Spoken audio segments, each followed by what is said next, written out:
श्री स्वामी समर्थ. जय जय रघुवीर समर्थ. स्वागत आहे तुमचं आपल्या यूट्यूब चॅनलमध्ये. आज मी तुमच्यासाठी एक पुन्हा नवीन सत्य घटना घेऊन आलेली आहे, जी घडलेली आहे, ज्यावर विश्वास बसणं अगदी अशक्य पण घडलेली आहे. तेव्हा कथा शेवटपर्यंत ऐका आणि तुम्हाला या गोष्टीबद्दल काय वाटतं ते कमेंटमध्ये नक्की सांगा. ही एका अशा ताईंची गोष्ट आहे ज्यांच्या देवघरात आग लागली. पूर्ण देवघर जळून खाक झालं, पण एकही देवमूर्ती जळाली नाही. हा चमत्कार होता की स्वामींची शिक्षा आणि त्या कुटुंबाने अशी कोणती चूक केली होती की स्वामी महाराज स्वतः हस्तक्षेप करावा लागला. त्या घरात रोज स्वामी महाराजांची पूजा व्हायची, पण त्याच घरात एक अशी गोष्ट घडत होती जी स्वामींना मान्य नव्हती. आणि मग एक दिवस देवघरात आग लागली, पण आश्चर्य म्हणजे एकही देवमूर्ती जळाली नाही. हा योगायोग होता की स्वामी महाराजांचा इशारा, ते आपण या व्हिडिओमध्ये जाणून घेऊ. नमस्कार सर्वांना.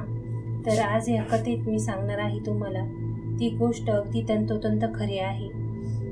तर ह्या ताईंच्या घरात रोज स्वामी महाराजांची पूजा व्हायची, पण त्याच घरात एक अशी गोष्ट घडायची जी महाराजांना कदाचित आवडत नाही. तर त्या ताई उठून अगदी सकाळी श्रद्धेने अगदी महाराजांची रोजची देवपूजा, महाराजांचं नामस्मरण हे रोजचं त्यांचं अगदी नियमाचं होतं. पण त्या घरातले काही लोक तिच्या श्रद्धेच्या अगदी विरुद्ध वागत होते. म्हणजे काय करायचे, तर स्वामी महाराजांचा फोटो असताना सुद्धा त्या घरात मांसाहार केला जायचा, जे त्या ताईंना अजिबात आवडायचे नाही. त्या खूप रडायच्या आणि समजूनही खूप सांगायच्या. त्या समजावायच्या की हो, आपल्या देवघरात स्वामी महाराजांचा फोटो आहे, तर त्यांचा आदर ठेवा. ज्या गोष्टी अगदी विरुद्ध आहेत त्या करत जाऊ नका. महाराजांच्या काठीला देवाचा आवाज नसला तरी ती कधीतरी चुकीच्या गोष्टीला माणसावर बसते. आणि स्वामी महाराज हे रागावत जरी नसले ना, तरी ते त्यांच्या काही गोष्टींतून भक्तांना इशारा नक्कीच देतात. पण म्हणतात ना, स्त्रीचं कदाचित काही घरांमध्ये अजूनही तिच्या गोष्टीला सन्मान केला जात नाही. तसंच काहीसं या घरामध्ये होतं की त्या ताई खूप समजवायच्या, पण कोणी ऐकत नव्हतं त्यांचं. तर एक दिवस असंच त्यांच्या घरात मांसाहार केला आणि त्या ताईंना खूप वाईट वाटलं. त्या खूप रडल्या, कारण ना कधी कधी आपल्याला आपलं दुःख अनावर होतं आणि मग ते कुणाला सांगावा असं माणसाला वाटतं. आणि त्यावेळेला कदाचित महाराजांजवळ जे स्वामी भक्त आहेत ना, ते आपलं मन मोकळं करतात. तसंच त्या ताई देवघरात जाऊन स्वामींपुढं खूप रडल्या. त्या दिवशी त्या खूप निराश होत्या आणि महाराजांना एकच म्हणत होत्या की महाराज, मी तुमची रोज सेवा करते, पण माझ्या घरात हे सगळं चालतंय, तुम्ही काहीतरी मार्ग दाखवा, कारण इथे माझं आता काहीच चालत नाही, मी काहीच करू शकत नाही आहे. त्या दिवशी त्या ताईंना खूप वाईट वाटत होतं. असेच काही दिवस गेले आणि एक रात्री त्या ताईंना संकेत मिळाला. जणू काही स्वामी म्हणत होते की जिथे शुद्धता आणि श्रद्धा आहे तिथे शुद्धता आहेच. तू घाबरू नकोस, मी योग्य वेळी योग्य ती गोष्ट नक्की करेल, असं स्वामी महाराजांनी तिला स्वप्नात दृष्टांत देऊन सांगितलं. आणि त्यानंतर त्या ताईंची रोजची देवपूजा अशी चालूच होती आणि घरात मांसाहार खाणंही चालूच होतं. त्यांना खूप वाईट वाटायचं, पण त्या काहीच करू शकत नव्हत्या, कारण घरातले व्यक्तींनी ऐकलं नाही तर एक स्त्री काहीच करू शकत नाही राहत. तसंच काहीसं त्यांच्या बाबतीत होतं. त्या खूप समजवायचा प्रयत्न करायच्या, पण त्यांचं कोणीच ऐकत नव्हतं. एक दिवस असंच त्यांना खूप राग आला आणि त्या महाराजांना अथवा बोलल्या. महाराजांना म्हटल्या की काय तुम्ही स्वामी काहीच करत नाही, यांना काहीतरी समजून सांगा, काहीतरी असा मार्ग दाखवा की जेणेकरून ह्या गोष्टी बंद होतील. त्या दिवशी त्या ताईंनी देवपूजा केली रोजची आणि त्या घराबाहेर आल्या.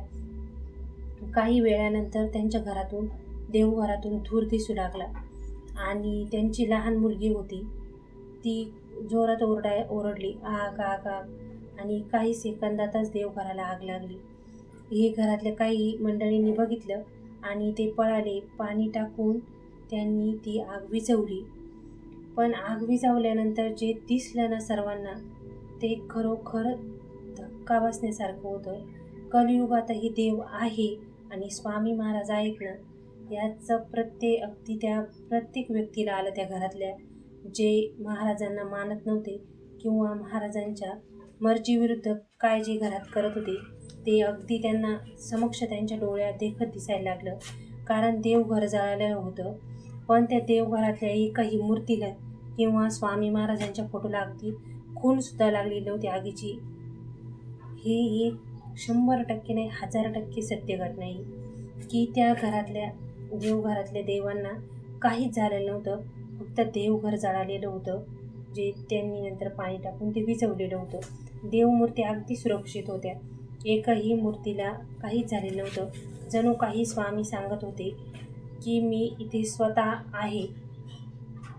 त्या कुटुंबाला नंतर हळूहळू सगळं समजायला लागलं, कारण ज्या वेळेला ही घटना घडली ना, त्यानंतर त्या घरातल्या व्यक्तींच्या आयुष्यात खूप नकारात्मक गोष्टी घडायला लागल्या. धंद्यामध्ये, व्यवसायामध्ये नुकसान, शेतीमध्ये नुकसान, घरातल्या इतर गोष्टींमध्ये नुकसान. मग त्यांना हळूहळू कळायला लागलं की आपण हे जे करत होतो ना, कदाचित ते महाराजांना मान्य नसावं. आणि मग त्यांनी त्यांच्या घरातला मांसाहार आज बंद केलं. आज बरेच 10 वर्ष झालेली आहेत की आज त्यांच्या घरात मांसाहार नाही. ते अगदी श्रद्धेने, पूर्ण श्रद्धेने स्वामी महाराजांची ते कुटुंब सगळी सेवा करतात. आणि देवावर विश्वास ठेवणे हे पुरेसं नाही, त्यांचा आदरही तितकाच महत्त्वाचा आहे, हे स्वामी महाराज सांगतात. आणि हो, स्वामी महाराज आपल्या लेकरांवर कधीही रागावत नाही. महाराजांना प्रत्येक सेवेकरी त्याची आई मानतो आणि आईना मुलांवर कधीच रागावत नाही. पण कधी ना मुलांनी जाणून बुजून त्रास दिला ना आईला, तर बघा आई ओरडते मुलांवर, समजून सांगते, अगदी कधी मारते सुद्धा. पण तिच्या मारण्यात सुद्धा प्रेम असतं की मुलांचं हित, तिला फक्त मुलांचं हित दिसत असतं, म्हणून ती मुलांना योग्य मार्ग दाखवत असते. तसंच स्वामी महाराजांना आपण आपली आई मानतो ना, महाराजही त्यांच्या लेकरांना योग्य मार्ग दाखवण्यासाठी ते फक्त इशारा देतात. अगदीच महाराज कोणाला त्रास देतात किंवा महाराज कोणावर रागावतात तर अजिबात नाही, महाराज कोणावरही रागवत नाही.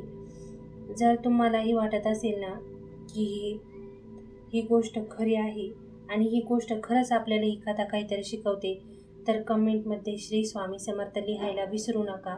आणि हो, मांसाहार आणि स्वामी सेवा हा विचार करण्याचा एक दुसरा भाग आहे की याच्यावर कितीही विचारविनिमय केला तरी कदाचित हा ज्याच्या त्याच्या श्रद्धेचा आणि विश्वासाचा भाग आहे. कारण प्रत्येक माणसाची विचारसरणी वेगळी आणि प्रत्येक माणसाचा ह्या गोष्टीकडे पाहण्याचा दृष्टिकोन वेगळा. आज कितीही घरांमध्ये स्वामी सेवा आहे आणि मांसाहार आहे. काही लोक नियम पाळतात की ते घरात बनवत नाही, बाहेर खातात. काही घरांमध्ये अगदी महाराजांचा फोटो असून सुद्धा करतात.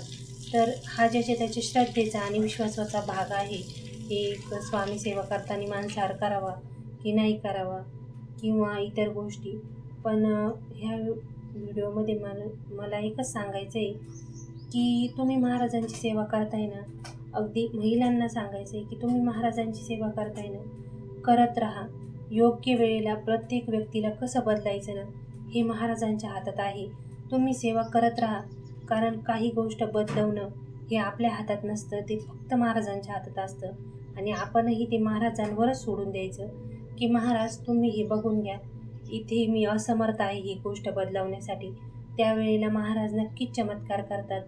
आणि हो, शेवटी पुन्हा एकदा सांगायचं की महाराज कोणावरही रागवत नाहीत, महाराज कोणालाही शिक्षा देत नाही, पण चुकीच्या केलेल्या गोष्टींना महाराज इशाऱ्याने नक्कीच सांगतात आणि तो इशारा प्रत्येक स्वामी भक्ताला समजला पाहिजे. महाराज काही संकेतही देतात. आता प्रत्येक संकेत हा इशाराच नसतो, पण काही संकेत महाराज पुन्हा तेच संकेत देत असतात, जे स्वामी भक्ताला कळायला हवे आणि त्याच्यातून त्यांनी योग्य निर्णय तो घ्यायला हवा. तुम्हाला या कथेबद्दल काय वाटते कमेंटमध्ये नक्की सांगा. आणि श्री स्वामी समर्थ लिहायला विसरू नका. तुमचा आजचा दिवस स्वामीमय आणि आनंदात जाओ, हीच महाराजांचरणी प्रार्थना. श्री स्वामी समर्थ. जय जय रघुवीर समर्थ.